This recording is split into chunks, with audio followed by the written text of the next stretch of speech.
My dear students, good morning to everyone. Welcome back on this channel Azure Mathematics. आप सबका इस YouTube channel पर एक बार फिर से हार्दिक स्वागत है। उम्मीद करता हूं आप लोग अच्छी तरह से अपनी परीक्षा की तैयारी कर रहे होंगे और आगे भी अपने लक्ष्य को अवश्य हासिल करेंगे। तो आइए हम शुरुआत करते हैं आज एक धमाकेदार टॉपिक ऑब्जेक्टिव क्वेश्चंस आपके लिए उपस्थित है। आइए शुरुआत करते हैं। अभी तक प्रोबेबिलिटी से संबंधित मैंने क्लासेस नहीं आपके लिए था, तो आज हम प्रोबेबिलिटी से संबंधित प्रायिकता से रिलेटेड कुछ प्रश्नों को लेकर के उपस्थित हूं, जो कि आगामी बोर्ड परीक्षा में आने की लगभग संभावना है। 100% तो कोई कह ही नहीं सकता कि 100% क्या होता है। 99% उम्मीद किया जा सकता है, 1% ईश्वर के ऊपर छोड़ दिया जाता है और ईश्वर जो करेंगे सबका मंगल ही करते हैं। तो आइए देखते हैं इस प्रोबेबिलिटी के प्रश्न को। प्रश्न भी देखेंगे, साथ ही साथ इसके कंसेप्ट भी देखेंगे। आप कंसेप्ट भी सीखते चलेंगे। तो पहला प्रश्न हमने लिया है, देखिए 3 सिक्के उछाले जाते हैं, कम से कम 2 हेड या 2 चीप आने की प्रोबेबिलिटी या प्रायिकता क्या है। 3 सिक्के उछाले जाते हैं, ध्यान देना है। यहां पर इस प्रश्न पर मैं केवल इसी प्रश्न की चर्चा नहीं करूंगा, इससे संबंधित सिक्के से संबंधित जितनी भी समस्याएं होती हैं, जो भी क्वेश्चंस आपके मन में उत्पन्न होंगे, उन सबको मैं यहां पर डील करूंगा। एक प्रश्न से हम अनेक प्रश्नों का उत्तर सीख लेंगे। तो विस्तार से हम सीखते हैं। यदि हम एक सिक्का उछालते हैं, एक सिक्का यदि हम उछालते हैं, तो हमारे पास संभावना होती है एक हेड और एक टेल की।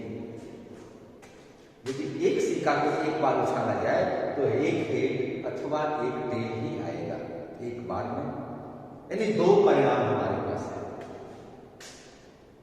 यदि हम 2 सिक्के को उछालें, 2 सिक्के को उछालते हैं एक साथ, तो हो सकता है कि पहले में हेड और दूसरे में भी हेड हो, पहले में हेड हो दूसरे में टेल हो, पहले में टेल दूसरे में हेड हो सकता है, और या दोनों में टेल हो सकता है। तो ये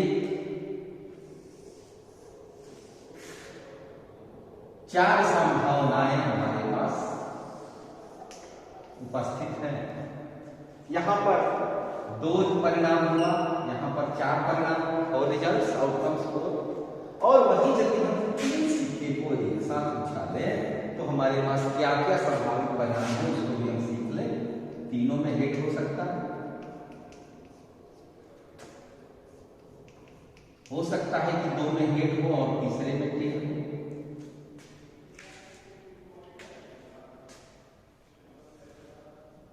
हो सकता है कि पहला हेड हो दूसरा टेल हो फिर तीसरा हेड हो जाए, या पहला ही टेल हो जाए बाकी 2 हेड हो जाए। ये भी संभावना हो सकती है कि तीनों में टेल हो, या टेल टेल हेड हो, टेल हेड टेल, ये भी परिणाम हो सकता है।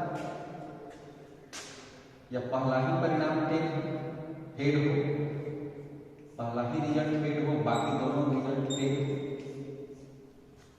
तो यहां पर हम आउटकम्स काउंट करें तो 1 2 3 4 5 6 7 8, यहां पर टोटल आउटकम्स 8 हुए। एक सिक्का उछालने पर 2 परिणाम, 2 सिक्का उछालने पर 4 परिणाम, 3 सिक्का उछालने पर 8 परिणाम हमारे पास है। तो इस आधार पर हम एक फॉर्मूला समझ लेते हैं। 2 to the power n। n क्या है? सिक्कों की संख्या है।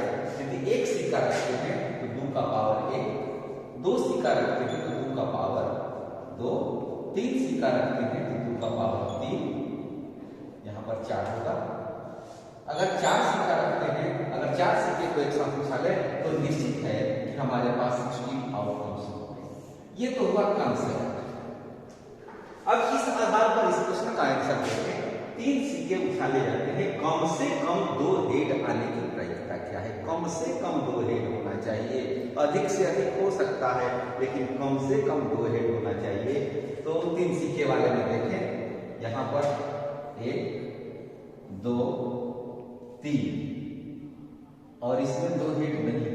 3 परिणाम यहाँ पर हुआ और इस शब्द पर जरा हम ध्यान दें, कम से कम, मिनिमम, मैक्सिमम के लिए नहीं है, प्रतिबंध कंडीशन नहीं है तो मैक्सिमम हो सकता है। अर्थात 4 परिणाम यहाँ पर हमें दिखाई दे रहे हैं जिसमें कि कम से कम 2 हेड है और टोटल परिणाम, टोटल रिजल्ट कितने हैं? तो 8 है। तो 4/8 अर्थात हमारा आंसर होगा 4/8। प्रोबेबिलिटी कम से कम 3 हेड, कम से कम 2 हेड आने की प्रायिकता 4/8 अर्थात 1/2 हमारा रिजल्ट होगा। क्लियर? यदि कोई समस्या हो, कोई डाउट हो, कहीं पर कंफ्यूजन हो तो आप बेहिचक हमसे सवाल कर सकते हैं। ये भी बड़ा शानदार प्रश्न है जो परीक्षा में आ चुका है 2018 में। किसी घटना की प्रायिकता नहीं हो सकती है।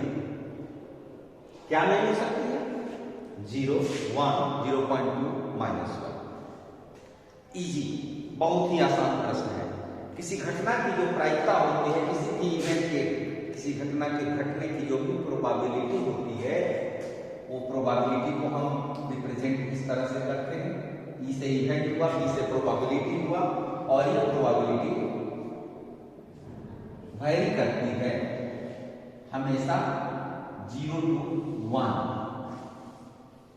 0 to 1 के बीच में प्रोबेबिलिटी वैरी करती है।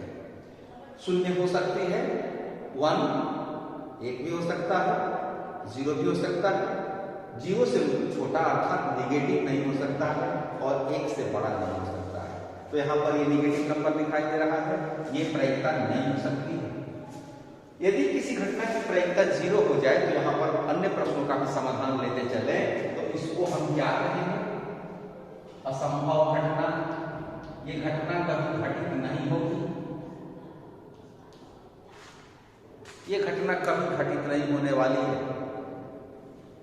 अगर प्रायिकता 1 है, प्रोबेबिलिटी 1 है तो ये संभव घटना, इसको निश्चित घटना भी कहते हैं। तो हमेशा याद रखना होगा 0 और 1 को। और एक चीज और याद रखना होगा कि किसी भी घटना के जितने भी इवेंट्स होते हैं, किसी घटना घटने की जितने भी आउटकम्स होते हैं, सभी आउटकम्स का सम, योगफल 1 होता है। किसी भी घटना घटने की प्रायिकताओं का योग 1 होता है। जैसे मान लें कि हेड और टेल के रूप में भी हम देखें तो सिक्का उछालने पर हेड और टेल आता, तो हेड आने की संभावना 1, टेल आने की संभावना 1, ये दोनों 1, टोटल आउटकम्स 2 अर्थात PH 1/2, टेल 1/2 और इन दोनों को यदि हम जोड़ें तो हमें रिजल्ट 1 मिलेगा। इसी तरह से डाइस पासा के रूप में भी आपके सामने प्रश्न आएंगे तो उसको भी आप देखेंगे, याद रखना होगा। इसी तरह के प्रश्न इसको हम देख लेते हैं। ये प्रश्न है आपके टेक्स्ट बुक का, NCERT क्वेश्चन बुक का क्वेश्चन है। कौन सी घटना की प्रायिकता नहीं हो सकती है? 2/3, 15%, -2, कोई नहीं। अभी हमने बताया कि निगेटिव प्रायिकता नहीं हो सकती है, इसके बारे में भी थोड़ा सा क्लियर करना चाहेंगे। 2/3 को लेते हैं तो ये न्यूमरेटर हुआ, ये डिनोमिनेटर हुआ, ये अंश है, ये हर है। अंश हमेशा हर से कम होगा तो ये जो फ्रैक्शन है वो लेस देन 1 होगा। अंश यदि बड़ा होगा इस तरह से, अंश का मान यदि बड़ा होगा हर से, तो ये जो फ्रैक्शन होगा 1 से अधिक होगा, ग्रेटर देन 1 होगा। तो 2/3 में अंश छोटा है, हर बड़ा है, इसका अर्थ हुआ यह वैल्यू 1 से लेस है, 1 से कम है। उसी तरह 15% का मतलब क्या है? ये भी 15%, 15/100, तो ये भी अंश कम है, तो ये भी 1 से कम है, घटना की प्रायिकता 1 से कम तो होगी ही, 0 से अधिक होनी चाहिए, पॉजिटिव वैल्यू है, ये नेगेटिव वैल्यू है, ये नहीं होगा। तो यही हमारा आंसर हुआ। यह एनसीईआरटी बुक का क्वेश्चन है।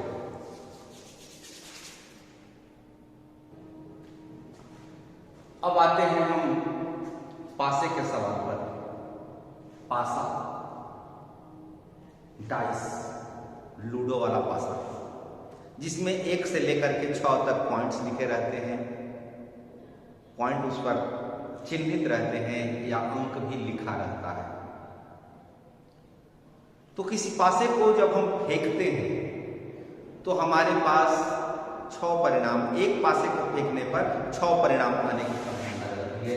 और वो परिणाम होते हैं 1 2 3 4 5 6, ये 6 रिजल्ट हमारे पास आते हैं।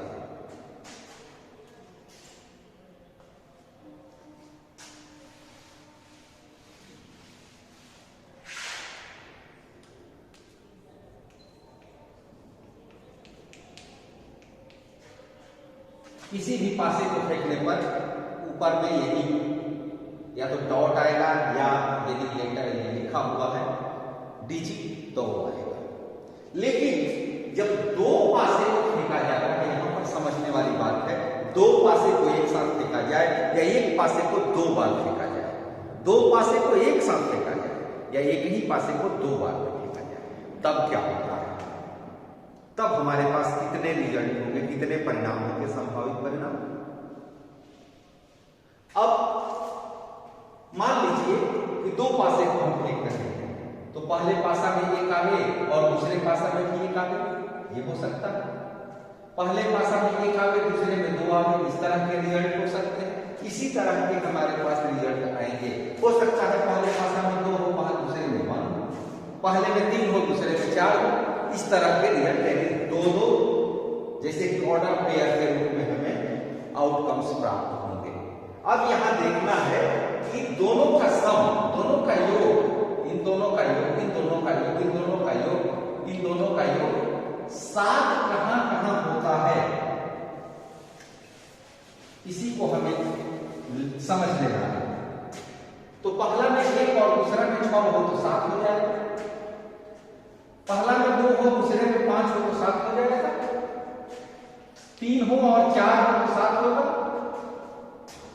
पहले में 4 हो और दूसरे में 3 हो तब भी 7 होगा, पहले में 5 दूसरे में 2 हो तो 7 होगा, या पहले में 6 हो दूसरे में 1 हो तो भी 7 होगा। तो बस इतनी ही संभावनाएं हैं जहां पर दोनों पासों के संख्याओं का योग सम 7 होगा। टोटल आउटकम्स कितने होंगे? तो टोटल आउटकम्स 36 होंगे। और ये परिणाम कितने हैं? 1 2 3 4 5 6, 6/36। जैसा कि प्रायिकता डिफिनीशन और उसका जो फॉर्मूला है, एक शब्द में आपको याद करना होगा। प्रायिकता क्या होता है? अनुकूल बटा में कुल। अनुकूल परिणाम में कुल परिणाम से भाग दे देते हैं और यही हमारी प्रायिकता होती है। तो अनुकूल परिणाम जो हमें चाहिए वो है 6, 1 2 3 4 5 6, अनुकूल परिणाम 6। और कुल परिणाम कितना है? कुल परिणाम जब इस तरह का हम बनाएंगे तो 36 आएगा। तो 6/36, 1/6, ये हमारा आंसर होगा बी। इस तरह से यहां पर 7 दिया है, कहीं 8 दे सकता है, कहीं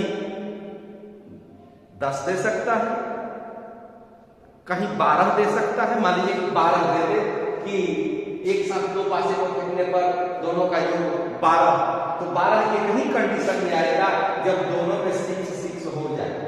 जब दोनों में 6 होगा तभी 12 है।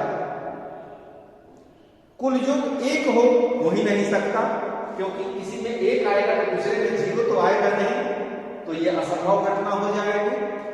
2 हो सकता है।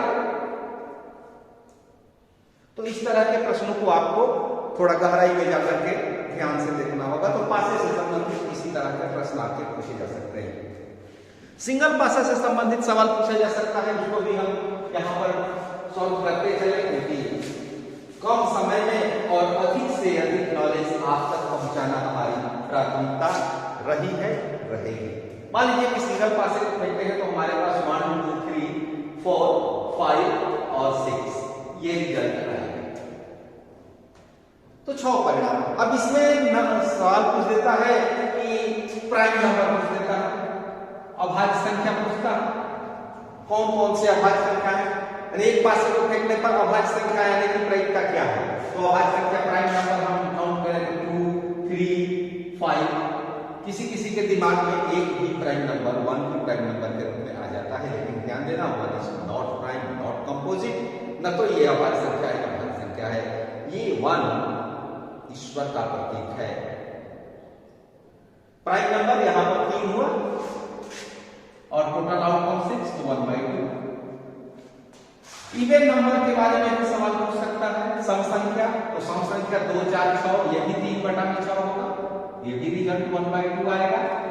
ऑड नंबर के बारे में भी सवाल पूछ सकता है, तो ये भी 3/6 ये भी 1/2 होगा।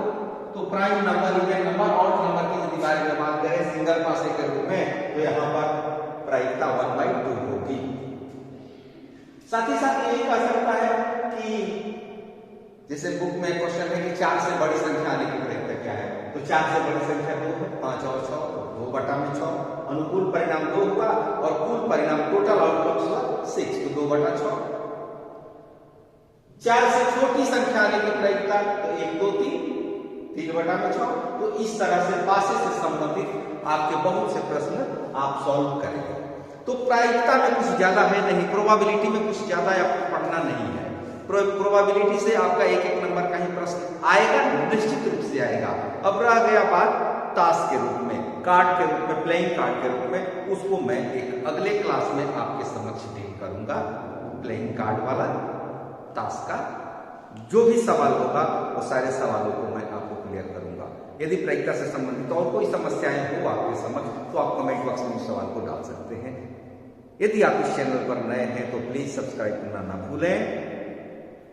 यदि अच्छा लगे तो लाइक करने में आपका क्या जाता है, कमेंट करें, अपने साथियों दोस्तों तक इस ज्ञान को पहुंचाएं और अपने लक्ष्य को अवश्य हासिल करें। Thank you, best of luck.